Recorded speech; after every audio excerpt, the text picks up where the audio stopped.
Cœur de patrimoine, Cédric Decoeur. Et c'est l'heure de votre consultation patrimoniale du mercredi. Chaque semaine, vous en avez l'habitude, Radio Patrimoine réunit les meilleurs experts et pendant une petite heure, ils sont là à votre service pour vous apporter leur éclairage sur une actualité liée à la gestion de patrimoine, sur un produit ou un autre susceptible d'enrichir vos placements ou sur une technique pour gérer au mieux votre épargne. Alors au sommaire de ce 29e numéro de Cœur de Patrimoine, on va mettre en lumière une solution innovante qui se distingue dans un environnement financier parfois incertain, les produits structurés. Et puis, alors que 2024 touche à sa fin, on causera marché, on explorera un peu les différentes classes d'actifs sans en omettre aucune, en tout cas, on essaiera. Et puis, on mettra aussi, bien sûr, quelques perspectives sur 2025. Enfin, on explorera un actif dont on parle pas mal, les infrastructures. C'est parti pour Cœur de Patrimoine. Cœur de patrimoine, Cédric Decoeur. Et on rentre donc dans le vif du sujet en accueillant Clément Lemaire. Bonjour Clément. Bonjour Cédric. Merci beaucoup d'être là dans le studio de Cœur de Patrimoine, le directeur général d'Irbis. On va parler de ces produits structurés. Mais avant de rentrer vraiment dans le vif du sujet, quelques mots pour présenter Irbis. Alors Irbis, on est une société indépendante qui a été créée fin 2015, qui est dédiée à la commercialisation et à la distribution de produits structurés pour les professionnels de l'épargne et les institutionnels. On est une équipe de 25 personnes aujourd'hui. On est un des leaders sur le marché des produits structurés, je dirais leader indépendant, avec plus de 2 milliards de collectes sur 2024. On est une société qui s'est fortement développée sur ce marché-là avec une qualité de service souhaitée en tout cas par nos partenaires, avec un outil digital dédié aux produits structurés qui a fait notre grande force et notre différence lors du lancement de la société. Et on essaie d'être présent au quotidien avec tous les professionnels de l'épargne pour les accompagner sur la classe d'actifs des produits structurés. Alors justement, ces fameux produits structurés, on en entend beaucoup parler, surtout en ce moment. Quels sont les 2-3 principes majeurs ou facteurs qui expliquent finalement cette forte croissance des dernières années sur ces produits structurés ? Alors la première, c'est, je pense, la performance des produits, puisque c'est vrai qu'on a eu des marchés certes porteurs sur les 5 à 8 dernières années, mais avec quand même pas mal de soubresauts. Et ces produits-là, ils ont très bien traversé ces phases de crise. On pense à la crise du Covid, bien entendu. On pense à la guerre en Ukraine. Ces produits-là ont généré de la performance dans des conditions de marché difficiles. Et ce qui rassure, je pense, les clients finaux, parce qu'on pense aussi au CGP, mais il y a aussi les clients finaux derrière, c'est ce cadre d'investissement contractuel. On y reviendra peut-être juste après. C'est cette formule contractuelle établie entre l'émetteur du produit et l'investisseur qui rassure les épargnants et qui leur permet d'avoir surtout une forte visibilité sur le risque qui est pris sur le capital, mais aussi sur les perspectives de rendement. On dit souvent, finalement, ce sont des produits innovants, personnalisés. C'est ça aussi qui marche ? Alors, leur grande force, c'est qu'ils ont la capacité, de s'adapter à tout type d'investisseur. Un client plutôt âgé qui a un niveau d'aversion au risque assez fort, ou une trésorerie d'entreprise qui veut placer un excédent de cash, ou un client très ambitieux sur les marchés qui veut prendre un peu plus de risques. On peut adapter chaque formule de produit à chaque investisseur et surtout, on peut adapter les horizons d'investissement. Et ça, c'est la grande force des produits structurés, c'est qu'ils sont personnalisables et ils peuvent surtout s'adapter à tout type de clients. C'est un produit supplémentaire dans la gamme de l'épargne. C'est donc ce qu'on appelle dans le jargon un petit peu patrimonial une unité de compte, une UC, qu'on peut utiliser de différentes façons.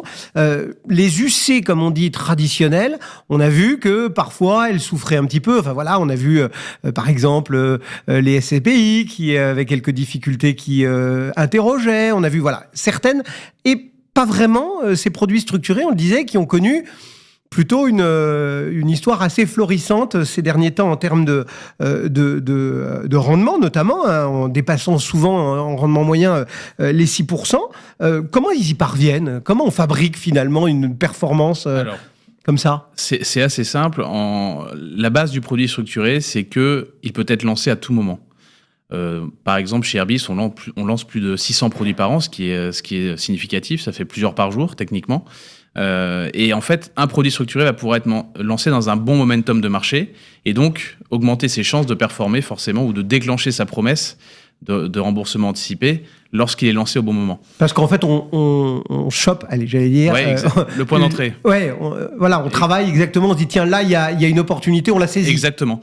Mais la grande particularité de ces produits-là, par rapport aux autres unités de compte, comme vous venez de le dire, c'est que le point d'entrée n'est pas déterminant. Et je vais expliquer pourquoi. C'est qu'un produit structuré va permettre de générer de la performance, même dans un marché difficile, je dirais un marché baissier. À titre d'exemple, on peut verser un coupon annuel de 6% si le marché baisse de 20%. Il y a peu d'actifs aujourd'hui qui permettent de le faire. Et donc, pour synthétiser, je dirais que ces produits-là, ils vont venir en complément des autres unités de compte. On a parlé d'immobilier, on parle des UC actions ou obligataires. Ils vont venir en complément parce qu'ils vont permettre de générer de la performance dans des phases de marché inexploitables par les instruments financiers traditionnels, je dirais les OPCVM traditionnels ou même les trackers aujourd'hui qui connaissent un franc succès. Ces produits structurés, ils vont avoir un niveau de risque asymétrique et donc ils vont venir parfaitement s'intégrer dans les allocations d'actifs. Vous nous dites, on fabrique quasiment plusieurs produits par jour, entre guillemets, et vous n'êtes pas les seuls.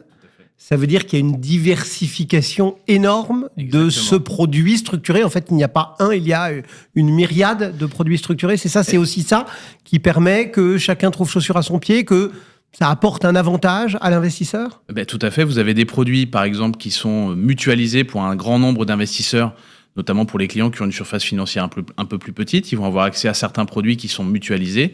Et à côté de ça, le client qui est très averti, qui a un niveau de compréhension de ces produits-là extrêmement poussé, il va pouvoir créer sa propre solution. À titre d'exemple, aujourd'hui, on peut créer un produit sur mesure pour à peu près 100 000 € dans la plupart des banques. Donc, même si c'est un montant financier très élevé, dans la clientèle patrimoniale, ça reste un montant qui est assez accessible par rapport aux autres solutions sur mesure que l'on peut trouver sur le marché. Les produits structurés sont personnalisables pour tout type d'investisseur. Alors, on a un gros défaut en France, c'est qu'on a une mauvaise éducation. On a été biberonné avec un livret A et un fonds euro, bref, des garanties partout et la certitude absolue de ne pas vouloir prendre de risques, ou presque. Et justement, ces produits structurés, ils peuvent être risqués. Et pourtant, le retour des taux a permis aussi de leur apporter une forme de garantie, c'est ça ? Alors, on a maintenant des produits structurés à capital garanti. Exactement. Alors, la particularité d'un produit structuré, c'est que c'est une émission obligataire de la part d'une banque. Et forcément, lorsque les taux remontent, le rendement des obligations, lui aussi, sur les nouvelles obligations, j'entends, il va monter. Et c'est vrai qu'on a navigué entre 2015 et 2020 dans des taux quasiment à zéro, voire négatifs. Et donc, les produits structurés étaient uniquement utilisés pour aller en alternative au marché actions, au placement directionnel sur les marchés actions. Et avec la hausse des taux, on a pu répondre à certaines problématiques qui sont la trésorerie d'entreprise veut placer un montant de trésorerie sur une durée de 5 ans avec un rendement garanti, eh ben on peut le faire aujourd'hui avec un produit structuré. Et la grande richesse aussi de ces produits-là, c'est qu'on a aujourd'hui, sur le marché français, grâce à des acteurs comme Airbis, mais à d'autres, un grand nombre d'émetteurs bancaires qui sont à notre disposition, qui sont à la disposition des professionnels de l'épargne et donc des investisseurs. Et ces produits-là vont avoir une particularité, c'est qu'on peut mettre en concurrence les différentes banques pour aller chercher de la meilleure rémunération pour l'investisseur. Donc c'est vrai que la hausse des taux, ça a permis le retour de ces produits à capital garanti, qui ne sont pas, je précise, un substitut au fonds en euros. Non, même si effectivement on est biberonné au fonds en euros, ça va venir par contre typiquement compléter une poche d'un contrat. On va avoir un bonus sur le fonds euro avec un minimum d'UC. Si on a l'UC qui est capital garanti, on se retrouve avec une allocation 100% capital garanti. Et prendre un risque, ça n'est pas avoir un accident comme on le dit souvent. Malgré tout, il faut qu'on fasse un peu de pédagogie aussi ce matin, si vous le voulez bien, Clément Lemaire, parce qu'il y a pas mal de vocabulaire dans le monde de la finance, dans le monde du patrimoine, et peut-être plus singulièrement sur ce monde des structurés. Et il y a quelques mots qu'on croise, Phoenix, Athéna, enfin voilà. Comment est-ce qu'on doit apprendre finalement le langage du produit structuré emmenez-nous un petit peu, prenez-nous par la main pour celles et ceux qui les découvriraient ce matin. Alors, dans un premier temps, il faut comprendre, on est dans le cœur du patrimoine, la construction du produit structuré, le cœur du produit structuré. Le produit structuré va être une émission obligataire d'une banque, donc on a un risque sur l'émetteur que l'on va sélectionner, si c'est une banque française ou une banque internationale. Et en face de cette émission obligataire, on va avoir des options qui vont nous permettre de bénéficier ou non d'un rendement en fonction de tel ou tel scénario. Et ensuite, ce qu'il faut avoir en tête, c'est les grandes familles de produits. Vous en avez cité deux, Cédric. L'Athéna, qui est le produit le plus utilisé, je dirais c'est 70% des produits sur le marché aujourd'hui. C'est un produit qui va permettre de jouer la stabilité, voire la légère baisse des marchés actions dans le temps, avec ce qu'on appelle un effet mémoire, c'est-à-dire que si mon scénario positif se réalise dans un an, je toucherai 1 an de rendement. S'il se réalise dans 2 ans, 2 ans de rendement. C'est-à-dire que sur ce produit-là, on rémunère l'attente de l'investisseur. D'accord. Quand son scénario positif se réalise, il récupère l'intégralité du gain stocké depuis le lancement. Et le Phoenix, qui est une autre solution qu'on propose beaucoup à nos partenaires, c'est un produit qui va venir distribuer un rendement, cristalliser le gain tout de suite, même en cas de baisse de marché. J'en avais parlé tout à l'heure, on peut très bien verser un coupon de 6% si un indice ou un titre, par exemple, va baisser de 20%. Et il y a peu de solutions d'investissement aujourd'hui qui offrent la possibilité de verser du coupon même en cas de baisse. Aujourd'hui, alors on le sait, Irbis, vous nous l'avez rappelé au début de cet entretien, s'adresse essentiellement, c'est du B2B2C, vous vous adressez aux professionnels. Malgré tout, cette complexité qu'il y a quand même dans le produit structuré, elle nécessite une forme de pédagogie, j'imagine aussi auprès probablement des CGP qui doivent ne serait-ce qu'apprendre après à le vendre à leurs clients. Vous faites de la pédagogie comme ça, vous développez des outils, des explications, des kits, entre guillemets, pour mieux faire comprendre le structuré ? Alors déjà, on est au cœur de la formation, c'est-à-dire qu'on va accompagner tous nos partenaires qui nous font confiance dans la formation des produits, formation des équipes, formation des conseillers, ou formation du CGP, par exemple, s'il est tout seul, sur la compréhension de tous les éléments qui construisent le produit structuré et aussi dans la commercialisation. À ce titre, on a créé un outil, une plateforme digitale, donc IrbisMap, j'en ai parlé, qui offre la possibilité à tous les professionnels de l'épargne de suivre les produits, de piloter ces produits-là et de comprendre les mécaniques de ces produits. On va d'ailleurs lancer une version Irbis Learn qui va permettre à chaque professionnel de l'épargne d'avoir un quiz et d'avoir une évaluation sur son niveau de compréhension sur les produits structurés. Donc chacun saura où est-ce qu'il se situe finalement, exactement, et de quoi il a besoin. Exactement. Et en fait, ce qui est, je pense, essentiel, c'est que nous, on fasse ce travail auprès des professionnels de l'épargne qui vont être en mesure ensuite de bien expliquer ces produits-là aux clients. Effectivement, nous, on est vigilants sur la manière dont les produits sont commercialisés. Donc, notre rôle, c'est de bien éduquer et de bien former les professionnels de l'épargne qui vont commercialiser ces produits-là. Comment est-ce que, clairement, vous nous avez dit, on fabrique quasiment sur mesure, on en fabrique quasiment 600, plusieurs par jour. Comment est-ce que vous accompagnez finalement le client qui arrive en disant, j'ai 100 000 ou 200 000 ou 1 million d'euros à placer? Comment est-ce que vous l'accompagnez pour définir finalement son profil de risque, l'allocation qui va être la meilleure pour lui fabriquer son propre produit structuré? Alors, la base de tout, c'est de partir du cahier des charges et de ce que veulent les clients finaux. Parce que le plus important, c'est qui va acheter ce produit. Est-ce que c'est un client plutôt prudent, un client plutôt avec un profil de risque dynamique? Donc déjà, c'est de comprendre à qui vont s'adresser ces produits-là. Ensuite, une fois qu'on a compris ça, on va pouvoir orienter nos partenaires sur une famille de produits, des produits sur indice, des produits sur titre lorsqu'on est un peu plus ambitieux. Et ensuite, on va calibrer la formule en fonction de l'objectif de rendement des clients, du niveau d'aversion au risque des clients finaux. Et donc, notre rôle, c'est vraiment de donner une feuille de route au partenaire qui va ensuite choisir sa meilleure solution. Parfois, c'est avec nous, parfois, c'est avec d'autres. Notre rôle, c'est surtout de les aiguiller dans cette feuille de route qui va arriver à la construction du produit et surtout d'être présent dans la commercialisation et surtout aussi, même si dans certains cas, on veut éviter ça, lorsque ça se passe mal, d'être présent en cours de vie du produit, d'expliquer ce qui se passe et d'expliquer que ces produits-là... Parce que parfois... Ça peut mal se passer. Lorsqu'on a un mauvais point d'entrée, lorsqu'on tombe sur le mauvais secteur, le mauvais titre. Et notre rôle, c'est d'éduquer nos partenaires pour qu'ils comprennent que ces produits-là, ils ont une force. C'est cette formule d'investissement contractuel. Juste pour finir, Clément Lemaire, quelle place on doit accorder, parce qu'on est d'accord, c'est pas du cœur de portefeuille, c'est de la diversification. Oui. Si, un petit peu quand même. De plus en plus maintenant. Quelle place on doit accorder en fait à un produit structuré dans une gestion patrimoniale? Alors, je pense que déjà, il faut en avoir plusieurs. Il ne faut pas en avoir qu'un seul. D'accord. Il faut diversifier son portefeuille, ça c'est la base de tout. Mais il faut aussi diversifier les produits structurés. Il faut avoir des produits structurés. Parfois, on a la chance aujourd'hui d'avoir des produits garantis, donc là, on peut en mettre une partie plus importante si on a un profil de risque assez prudent. Moi, je dirais entre 15 et 25% du portefeuille en fonction du niveau de risque, en fonction des objectifs du client final. Ce qui est important, c'est d'en avoir plusieurs, donc de diversifier les thématiques, diversifier les émetteurs. On parlait de risque bancaire derrière. Notre rôle, c'est d'assurer la diversification des émetteurs. Si on a 5 produits structurés avec 5 émetteurs différents, je trouve que c'est une très bonne chose. Et d'essayer de mixer toutes les thématiques et de mixer à la fois la garantie et les produits un peu plus ambitieux. Finalement, on gère un produit structuré comme on gérait une exposition action ou obligataire. Alors, la différence, c'est qu'il n'y a pas de gestion proprement dit. Il y a une règle du jeu qui est établie. Il fallait se dire, faut pas que je fasse que de l'auto. Exactement. exactement. C'est lorsqu'il y a une correction sur un secteur spécifique, eh bien on va rentrer sur ce secteur-là. Lorsqu'on veut mettre des montants plus importants, on va peut-être jouer des thématiques un peu plus larges, donc des indices un peu plus diversifiés. Et si on a la chance d'avoir accès à des produits garantis, eh bien là, on va pouvoir immobiliser une partie de son patrimoine sur une durée un peu plus longue avec une garantie du capital. Les produits structurés décortiqués ce matin par Clément Lemaire pour Irbis. Merci d'être passé sur Radio Patrimoine ce matin et à très bientôt. À très bientôt Cédric, merci. Et Cœur de Patrimoine se poursuit, on se retrouve dans un instant. Cœur de Patrimoine, Cédric Decoeur.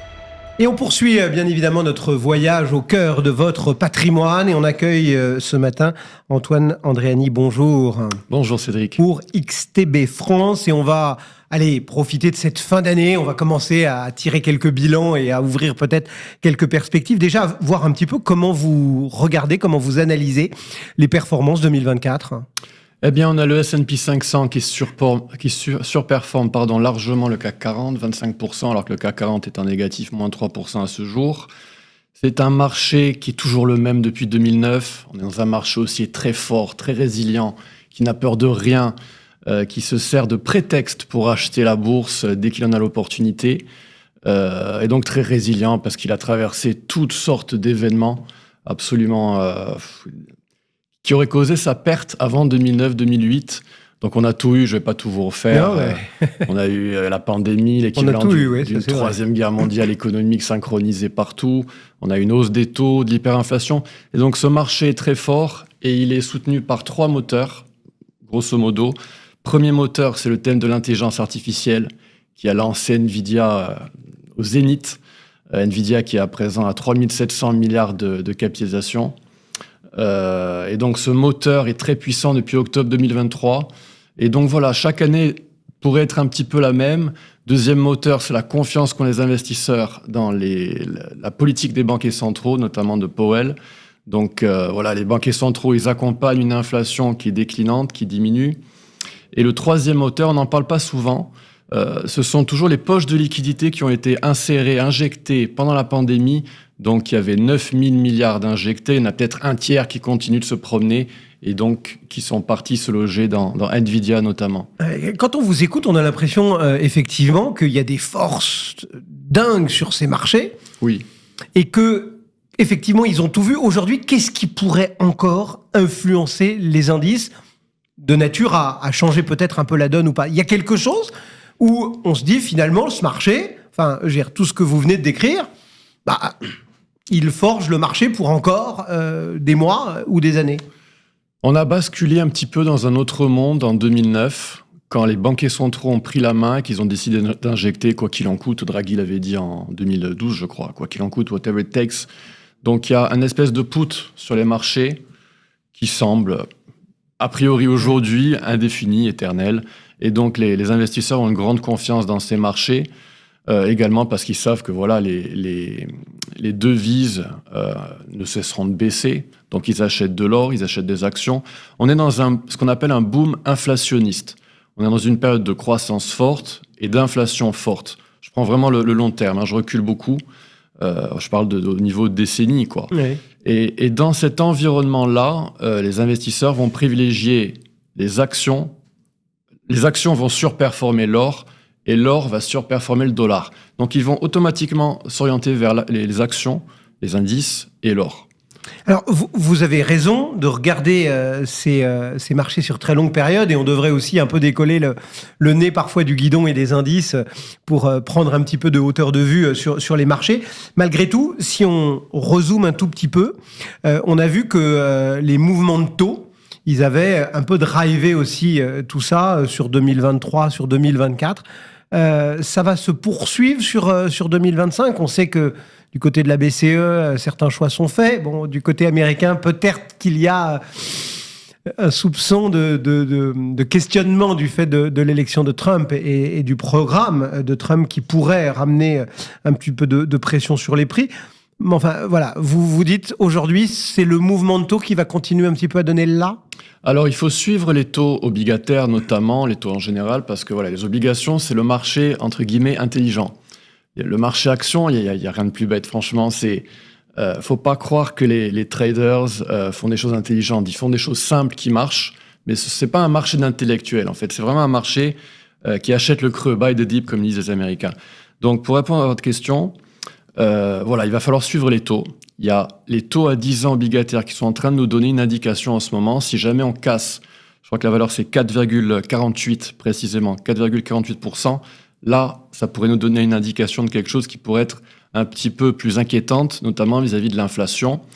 On a Trump qui est arrivé. Trump, c'est un phénomène. Il va faire du bien au monde, à l'économie, à la bourse éventuellement. Mais par contre, il est possible qu'il déclenche une petite inflation organique qui empêche l'inflation de baisser comme les marchés s'attendent. Oui, parce qu'il a fait toute sa campagne en tapant sur les autres qui avaient fait de l'inflation, mais quand on regarde son programme, alors, guerre commerciale,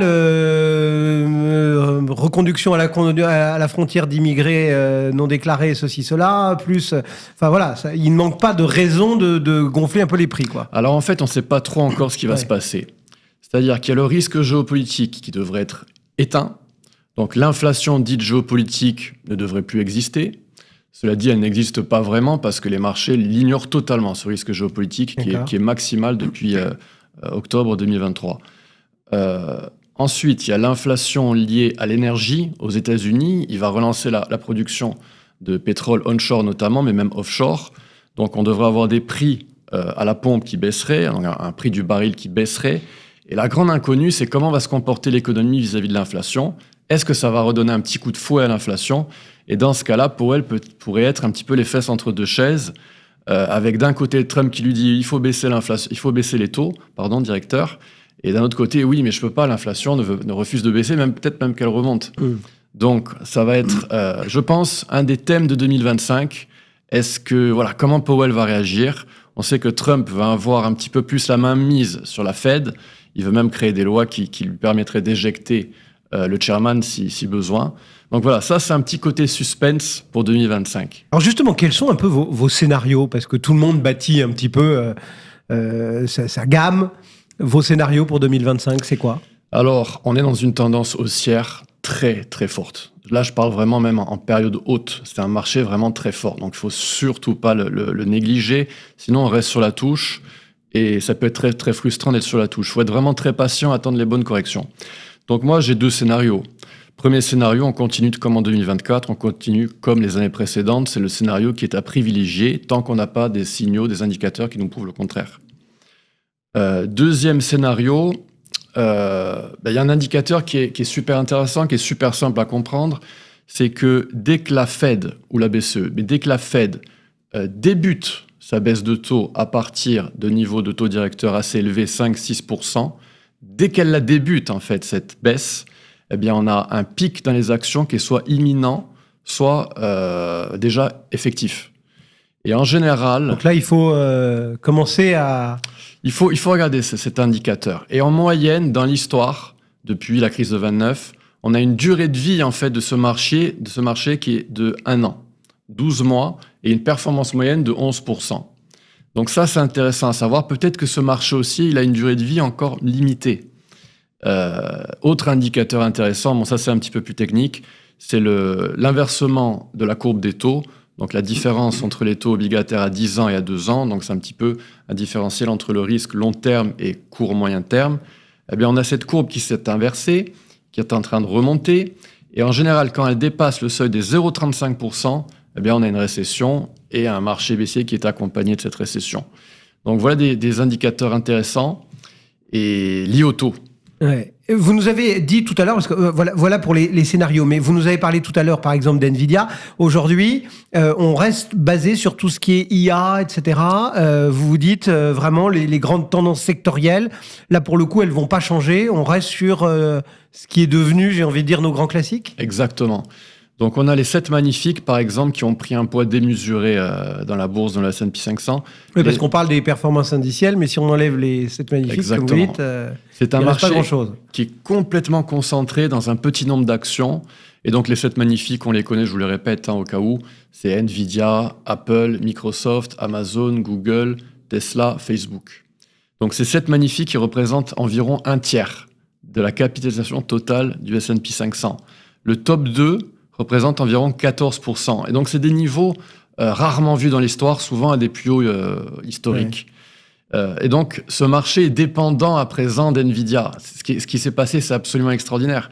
NVIDIA, elle était à, je ne sais plus combien de 280 milliards de dollars. Je crois que c'était fin 2023. Il faudrait vérifier. Et là, maintenant, on est à 3,7 trillions de dollars. Pour une valeur qui, il y a 10 ans, passait pour un simple fabricant de cartes graphiques pour les jeux vidéo, quoi. Et ce marché, maintenant, est dépendant d'NVIDIA. C'est-à-dire que si NVIDIA tombe, pour des raisons fondamentales, eh bien, la bourse, en général, pourrait tomber également. Et on a cru que c'est ce qui se passait l'été dernier. On reste donc sur ces valeurs-là, ou est-ce qu'il y a d'autres, on va dire, actions ou thématiques d'investissement qui vous semblent porteuses et qu'on doit, sinon peut-être pas avoir tout de suite en portefeuille, mais au moins mettre dans son scope? Alors, ces actions, elles cannibalisent tout. C'est-à-dire qu'elles surperforment tout. Si vous jouez avec des ratios, par exemple, vous prenez le CAC 40 par rapport au S&P 500, vous avez une courbe baissière. Vous faites ça pour tous les secteurs, c'est la même chose. Ces actions sont extraordinaires. Elles ont une marge nette moyenne de 30%, alors que le S&P 493, lui, est en dessous des 10% en marge nette. Donc, ce sont vraiment des entreprises, des actions extraordinaires qui effraient un peu, parce que maintenant, elles ont pris un poids démesuré. Oui, c'est ça, ouais. Et le marché en dépend. Et malheureusement, Cédric, non, je ne peux pas vous dire, par exemple, les minières d'or. Non, elles cannibalisent tout. Elles ont pris le dessus et elles risquent de continuer de surperformer jusqu'à ce qu'éventuellement elles basculent en mode bulle et que ça éclate.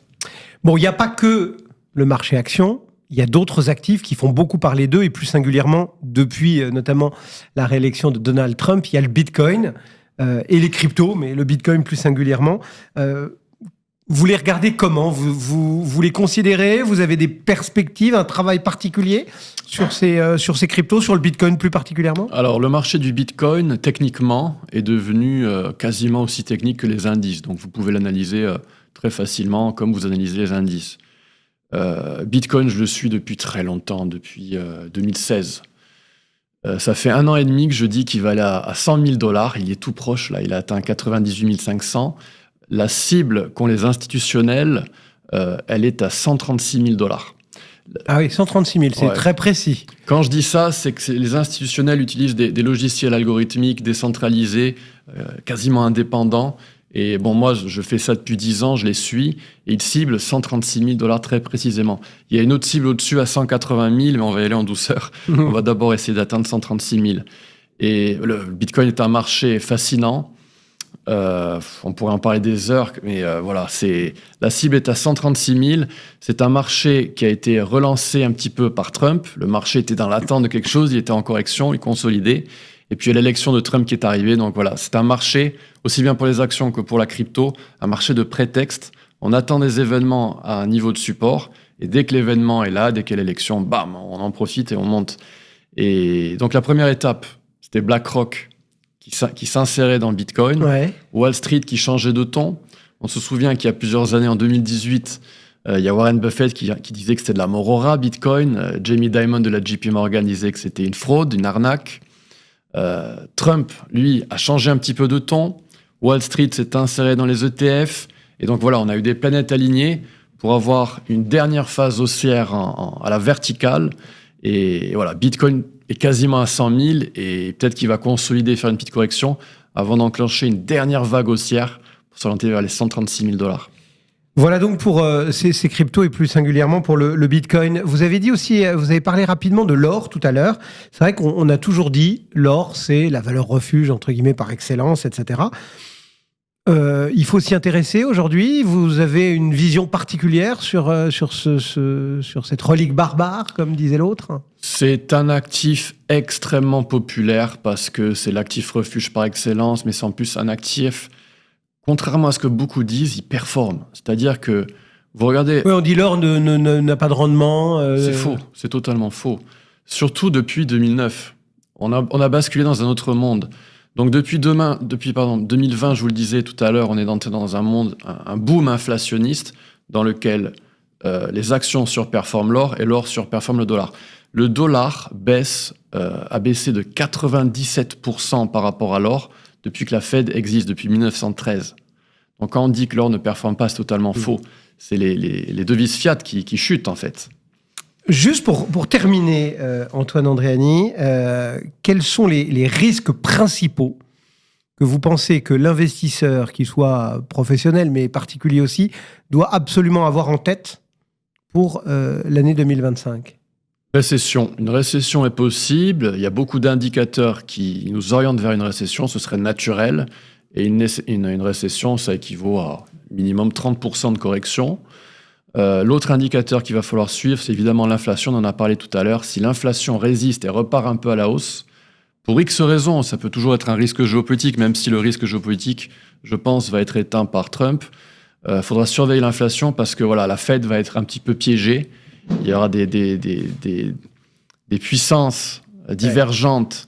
Est-ce que, voilà, on peut s'imaginer plein de scénarios, l'état profond, ce genre de choses. Est-ce que l'inflation va repartir à la hausse ou pas ? Ça, c'est la grande question.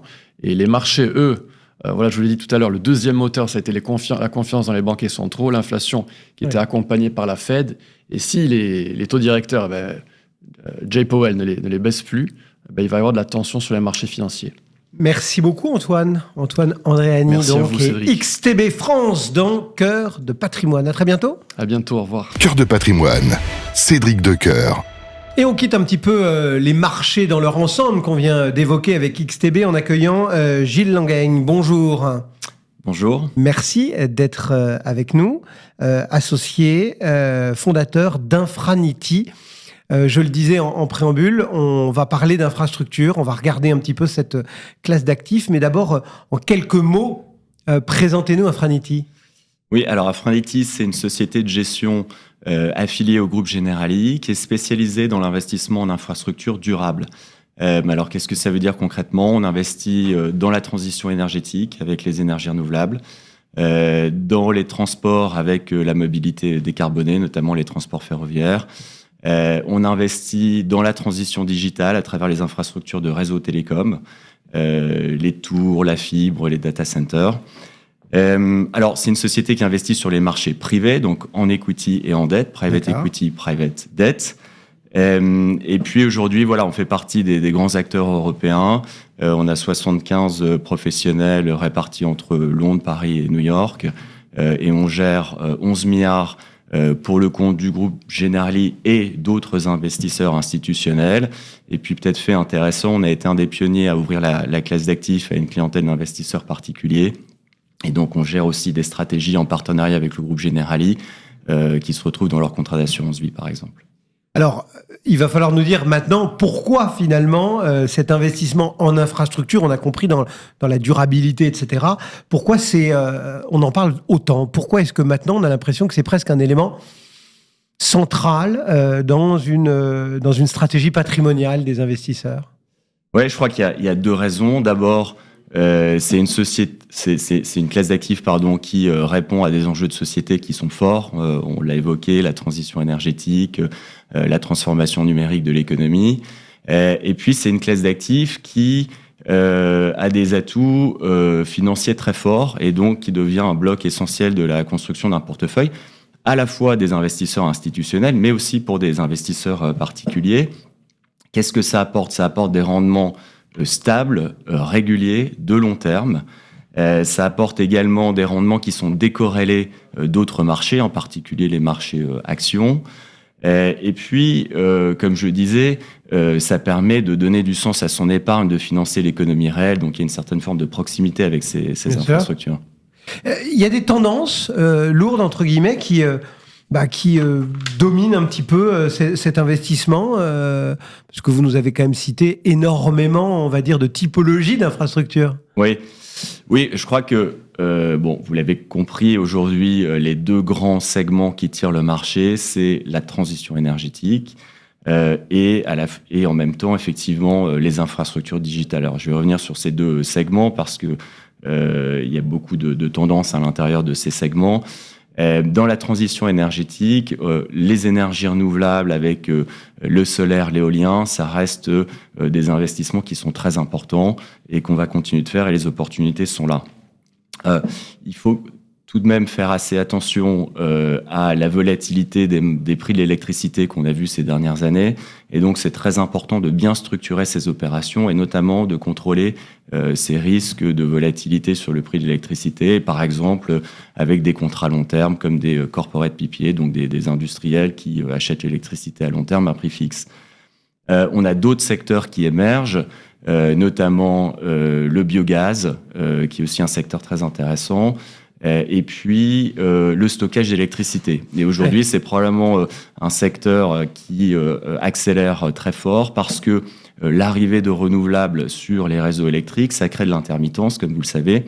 Et donc, pour lisser... c'est presque le nerf de la guerre. Voilà, pour lisser la production et réguler les prix également, on a besoin de plus en plus d'infrastructures de stockage. Et ces projets qui étaient petits passent aujourd'hui à l'échelle et donc créent des opportunités d'investissement. Alors ça, c'est la transition énergétique. Il y a aussi la mobilité décarbonée. Et nous, on croit très fortement au secteur des transports ferroviaires. Et donc, c'est un secteur dans lequel on investit massivement. Et puis, l'autre secteur qui tire le marché, c'est évidemment la transition numérique.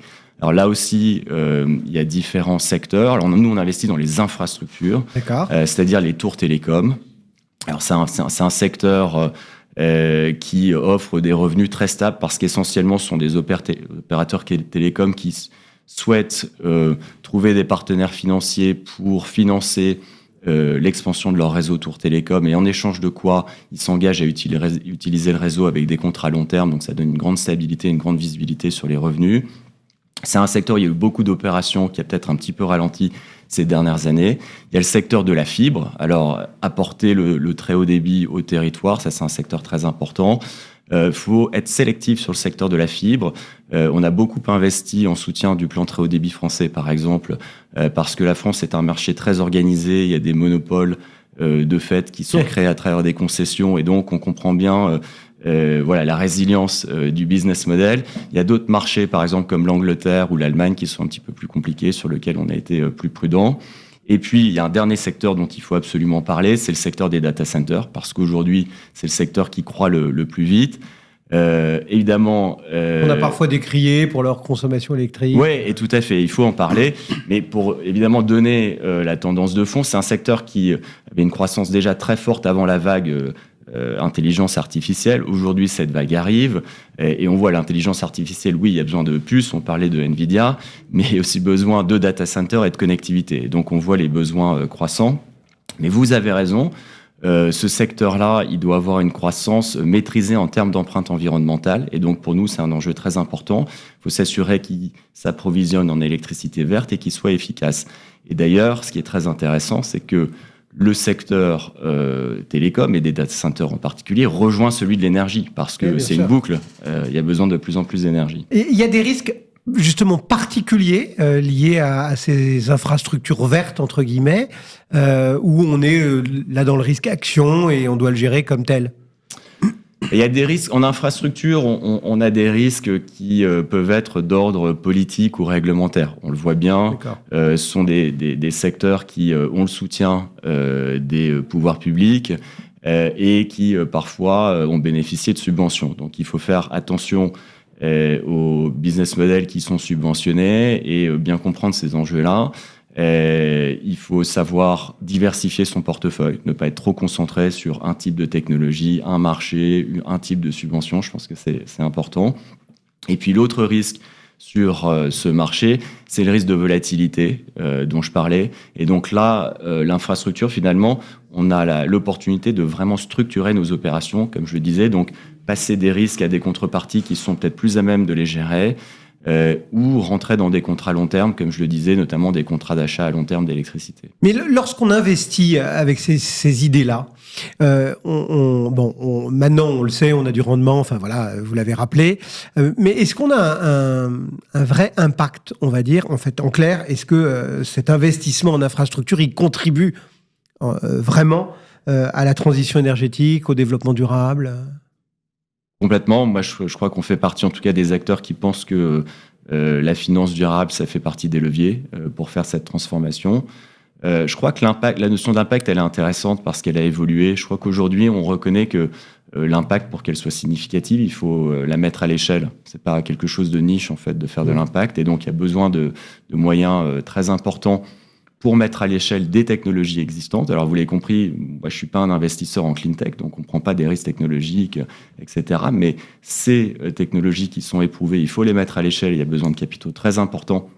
Et la part du secteur privé est de plus en plus importante parce que les États n'ont plus forcément les moyens, avec leur niveau d'endettement, de jouer le rôle qu'ils jouaient auparavant.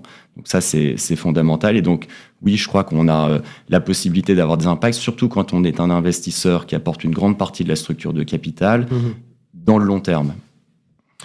Justement, on est à la frontière du greenwashing quand on discute de ces propos-là. On a vu que les exigences des gouvernements, des règles, de la réglementation augmentaient aussi pas mal. Comment est-ce que vous le conciliez ? Parce que le rendement, il peut parfois être un peu, on va dire, rogné quand le filtre devient plus compliqué. Enfin, on a vu par exemple le label ISR en France qui a de plus en plus d'exclusions au départ. Oui. Ça devient, on se dit, l'univers de recherche diminue. J'ai peut-être des boîtes qui vont sortir alors qu'elles étaient un facteur de croissance. Enfin, comment est-ce qu'on appréhende un peu tout ça ? Alors, je pense que dans la classe d'actifs infrastructure, on a quand même la chance d'avoir la possibilité de concilier impact ou en tout cas investissement durable avec rendement, clairement. Parce qu'on peut choisir des actifs qui ont un rôle très clair à jouer dans la transition énergétique, si on reprend ce secteur. Et c'est important d'avoir peut-être une vue un peu holistique de l'investissement durable, c'est-à-dire qu'il y a la nature même de l'actif. Oui, j'investis dans un parc solaire et donc je vais produire de l'énergie durable, mais par exemple, il faut aussi traiter les sujets liés à la chaîne d'approvisionnement. Et donc, par exemple, s'intéresser aux panneaux solaires, qui les fabrique, c'est en Chine, est-ce qu'il y a des sujets, par exemple, de conditions de travail, etc. Donc, on a besoin d'avoir... et on mène des due diligence approfondies sur ces sujets-là, mais on est assez clairement capable d'aller dégager des rendements aujourd'hui en ayant une contribution positive à ces enjeux de société. Pour terminer, comment vous mesurez, ou selon vous, quelles sont un petit peu les attentes d'un investisseur aujourd'hui, qu'il soit institutionnel ou privé, puisque vous, en plus, vous avez les deux jambes chez Infranity, et donc c'est intéressant d'avoir votre regard. Quelles sont leurs principales attentes quand ils vous disent, nous, on envisage d'investir dans ces solutions d'infrastructures durables? Ils attendent quoi? Alors, je pense qu'ils attendent... à part le rendement, parce que ça, tout le monde l'attend, on est d'accord. Je pense qu'ils attendent... pas forcément juste le rendement, mais ils attendent que la classe d'actifs finalement délivre ses promesses. C'est-à-dire qu'on l'a vu performer sur différents cycles. C'est une classe d'actifs qui a été très résiliente pendant les différentes crises, que ce soit la pandémie, même la crise de l'énergie avec les contrats structurés dont on parlait. Cette classe d'actifs a très bien résisté. Elle protège contre l'inflation. On connaît le contexte et donc c'est très important. Donc ces investisseurs-là, quelque part, ils l'utilisent comme un building block de leur construction de portefeuille. Il faut que ça délivre des performances à long terme, avec une stabilité très forte dans les différents cycles économiques. C'est la première chose. La deuxième chose, c'est que clairement, ils souhaitent investir en infrastructure pour contribuer à leurs objectifs de développement durable, à leurs objectifs de transition. Vous savez que beaucoup d'investisseurs sont engagés dans des trajectoires climat, net zéro, etc. Donc c'est un des premiers outils ils ont besoin d'être sûrs de ce qu'ils font. Pour décarboner. Pour exactement. Eux aussi rendre compte. Absolument. Et puis, c'est un outil de diversification.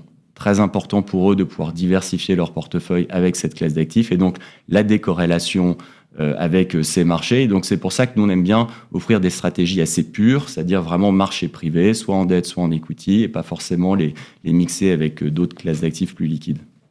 Merci beaucoup Gilles. Gilles Langaigne donc pour Infranity dans Cœur de Patrimoine au sujet de toutes ces infrastructures liées au développement durable. Voilà, c'est la fin de Cœur de Patrimoine. On se retrouve la semaine prochaine, à mercredi. Cœur de Patrimoine, une émission à réécouter et télécharger sur le site et l'appli Radio Patrimoine et sur toutes les plateformes de streaming.